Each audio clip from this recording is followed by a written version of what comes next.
Mosca domestica. These Latin words are the scientific name for one of the most dangerous insect pests known to man. The common housefly, as its name implies, plagues the households of mankind around the world. It cannot bite or sting, but its physical structure and feeding habits make it a carrier of disease and death. It spreads the organisms that cause typhoid fever, dysentery, tuberculosis, leprosy, hookworm, cholera, diarrhea, anthrax, gangrene, and numerous other painful diseases and parasites that inflict suffering and death upon mankind. If the housefly were not such a restless explorer of everything in sight, it would not be such a dangerous pest, but it is equally at home as it visits back and forth between surroundings of finery and places of filth. Before arriving in this spotlessly clean kitchen, flies may visit along the way such places as an unsanitary privy, a decaying animal carcass, or an open dump, where disease germs thrive in trash and garbage. Tests have proven that flies from a dump such as this are capable of flying as far as 20 miles away to alight, perhaps, on baby's birthday cake. And while baby may find swatting at flies an amusing part of the celebration, these germ-laden flies may bring her the unwanted gift of a bad tummy ache.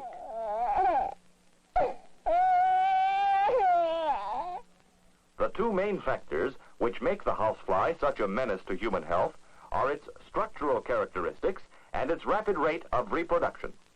First, let's consider some of the important structural features of the housefly. It is a true insect. It belongs to the order of insects named Diptera, which means two-winged. Its two transparent wings fold back to give it a triangular appearance when not flying. Bristle-like hairs cover parts of the fly's body. These hairs are one of the means by which the fly picks up and transports millions of disease germs as it visits sources of contamination. Being a true insect, the housefly has three distinct body parts: a head, a thorax, and an abdomen. The head bears the eyes, antennae, and mouth parts, or proboscis. The surface of each of the large compound eyes is divided into approximately 4,000 facets or individual lenses. The eyes of the male housefly are spaced closer together than those of the female. Between its compound eyes, the housefly also has three ocelli or simple eyes. But in spite of this elaborate equipment for seeing, the housefly depends mainly on its highly sensitive antennae in detecting odors which are attractive to it. The interesting feeding organ or proboscis can be retracted almost completely into the head when not extended for feeding. The end of the proboscis is a spongy, heart-shaped structure composed of two lips or labella, which the fly presses against any substance upon which it desires to feed. Disease germs and parasites may adhere to the labella as the fly feeds. They may then be carried to the next place the fly visits and deposited as the fly tastes or feeds on the new substance. The wings and legs of the fly, located on the thorax, provide excellent locomotion for the fly in its incessant explorations. Both wings and legs, in contacting filth, become important factors in the disease-spreading activity of the fly. Each of the fly's feet is equipped with a pair of claws which are used for clinging to rough surfaces. Some segments of the legs and feet are sensitive to taste. On each foot, we see from beneath a light-colored structure. These are the pulvilli. The pulvilli have the special function of making the fly's feet stick to smooth surfaces. Thus, the fly can walk upside down on the ceiling or climb walls with ease. This feature, although helpful to the fly, makes the fly a more dangerous transmitter of disease, since its sticky feet pick up germs and parasites and distribute them everywhere the fly walks. Here we are letting a fly walk across a specially prepared gelatin plate. This fly's feet are scattering the spores of a fungus picked up from some surface on which it has walked. Under the microscope a few days later, we can see the rapidly developing fungus as a mass of thread-like branches. Disease germs are spread and multiply in the same manner. The housefly's respiratory and digestive systems extend through the thorax and the abdomen. The abdomen also encloses the reproductive system. Breathing is accomplished through holes or pores called spiracles in the body wall. The feeding and digestive systems of the fly add still another manner in which the fly spreads disease. Here we have an animated diagram to give us an idea of how the digestive system functions. When necessary, the fly pumps saliva from its salivary glands onto its food to help soften it. Oftentimes, it also regurgitates partially digested food from its crop to help liquefy food it wishes to eat. The proboscis then sucks up the food, germs included, into the esophagus. The proventriculus directs the flow of food into the crop. Supposing this fly were to alight next on your strawberry sundae. The filthy germ-infested food in the fly would be regurgitated. The fly's feet would add more contamination. A single housefly has been known to carry over 6.5 million bacteria at one time. It becomes obvious why houseflies are such a health menace. After being pre-digested in the crop, the housefly passes its food a little at a time from the crop, and the proventriculus now opens the passageway to the stomach. As digestion is completed, the waste products are expelled through the digestive tract, still laden with the germs or parasites swallowed by the fly. The familiar fly specks are the regurgitations and feces of flies. Many of them may be deposited close together on surfaces frequently visited by flies. Houseflies lay their eggs anywhere they find the kind of media or food on which the fly larvae can feed when they hatch. An uncovered, dirty garbage can is an open invitation to breeding flies. Fly larvae or maggots are a common sight in unkempt garbage cans. Accumulations of animal refuse are also ideal breeding places for flies. Thousands of fly eggs may be laid in a manure pile within a few hours after the manure is dumped. Here you see masses of the tiny white fly eggs.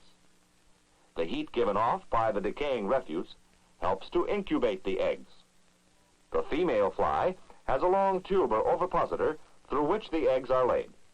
A single housefly lays an average of 100 to 150 eggs at a time, and may lay up to 7 batches of eggs in an average lifetime of 2 or 3 weeks. The pearly white eggs are so tiny that 150 of them can rest on a pencil point.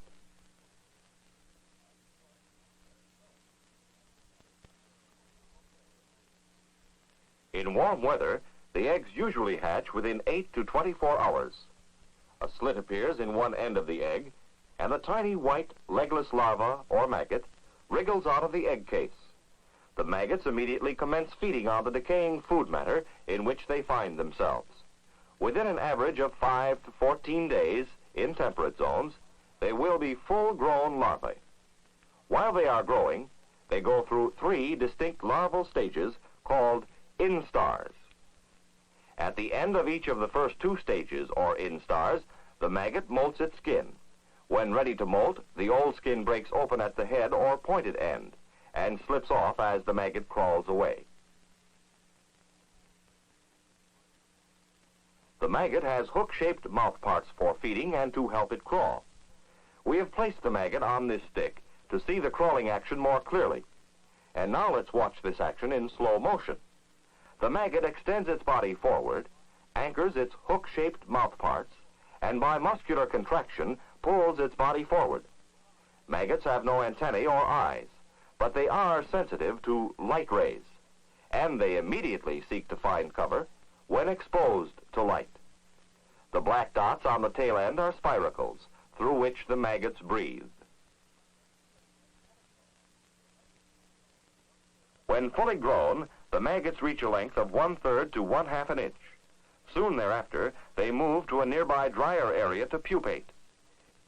Here, the last skin of the maggot shrivels up and becomes the brown, seed-like protective coat of the pupa.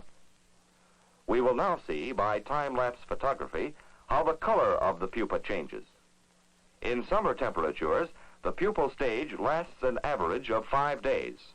Larvae which pupate in late fall may remain in the pupal stage until the following spring.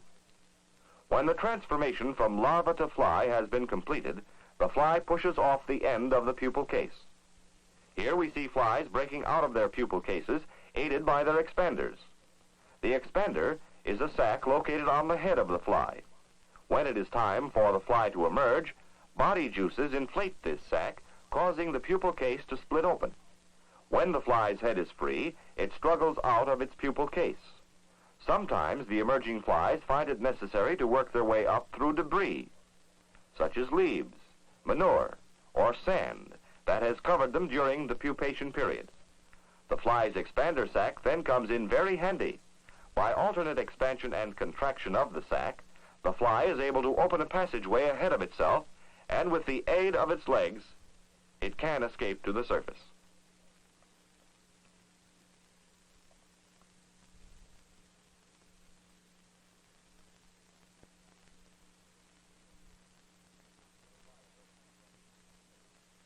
After the fly emerges from its pupal case, its exoskeleton hardens. Body juices flow into the wings to expand them. The transparent wings stiffen as they dry. The fly's various body parts take on their characteristic coloration. The fly's expander disappears, being withdrawn into the head, never to be seen or used again. Now, a new generation of flies is ready to carry on the spread of filth and disease. Not too many flies heed that age-old invitation, "Come into my parlor," said the spider to the fly. Since there are not sufficient natural controls to effectively reduce the fly population, man must assume the responsibility for stopping this notorious public health enemy from wandering at will in our communities. But swatting flies one by one, while millions of new ones are hatching, will never begin to solve the fly problem. Insecticide sprays, though they are a great help in killing flies, are only a part of an adequate control program. Research laboratories are constantly seeking for new methods and insecticides to control houseflies. This entomologist is using nuclear equipment to test the food preferences of flies. But sanitation is the only sure cure for the housefly menace. And sanitation begins at home, each citizen's home, and with each citizen's personal habits of cleanliness. While this housewife properly maintains a high standard of cleanliness, she may still be plagued by the flies which are bred in the filth of a distant neighborhood, or a farm where sanitation is not practiced. These flies represent not only a potential danger to human health for miles around, but to the livestock on this and surrounding farms as well. Flies transmit a number of diseases and parasites from infected animals to healthy ones. Thus, it is obvious that a serious and far-reaching community responsibility rests upon each citizen to practice good sanitation habits. For example, to keep the fly population down, poison bait is regularly distributed around this dairy barn. And, of course, there is no excuse for anyone helping to create such an unsightly and unsanitary mess as this roadside dump. All waste products should be completely burned or buried. In the city, disposal of waste products such as garbage, trash, and sewage becomes a costly operation.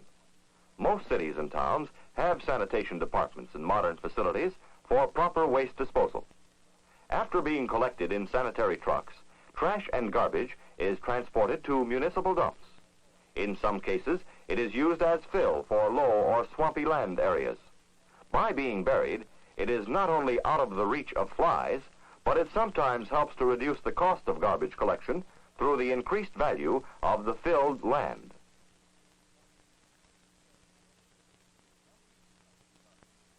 Some municipalities consume garbage in huge incinerators. In most areas, treatment plants process and sterilize raw sewage before dumping it into our waters. This means cleaner lakes and streams, and in turn, cleaner recreational areas with fewer flies, less chance of disease, and better fishing, since raw sewage is as destructive to fish as it is attractive to flies. While civic sanitation agencies have made good progress in establishing fly control procedures, only the cooperative action of each individual can ensure final elimination of the health menace represented by this prolific pest.